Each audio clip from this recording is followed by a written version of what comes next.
Hi there, I'm Finlay Asher and I'm a former aircraft engine designer. I'm also part of a group called Safe Landing. We're a group of aviation workers that are campaigning for long-term sustainable employment in the sector. We're doing that by challenging industry leaders to conform with climate science and to reject dangerous growth.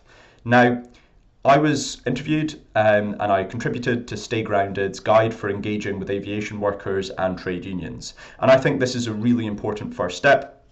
It's really important because a lot of trade unions within the aviation industry haven't quite understood that the climate issue is fundamentally a massive jobs issue. And at the moment, industry leaders are planning for this massive business as usual growth of the sector with the same sorts of airports, the same sort of aircraft, expanding their fleet. We're possibly going to see a doubling in air traffic over the next 15 to 20 years if they have their way. And that's all kind of underpinned by this sustainability strategy that's very reliant on technology that simply isn't going to be ready in time.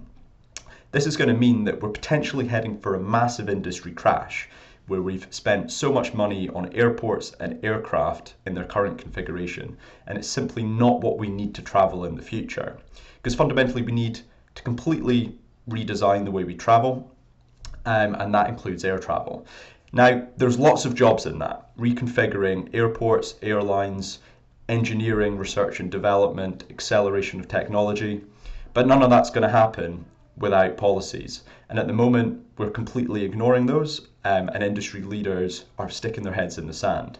But that is super dangerous for workers. And actually, there's massive synergy to be had between the environmental movement and the trade union movement in the aviation sector. And this guide is about making those connections and starting that conversation. So at Safe Landing, we're really happy to be involved with producing the guide, and we're really looking forward to running with it and starting to have those conversations this year.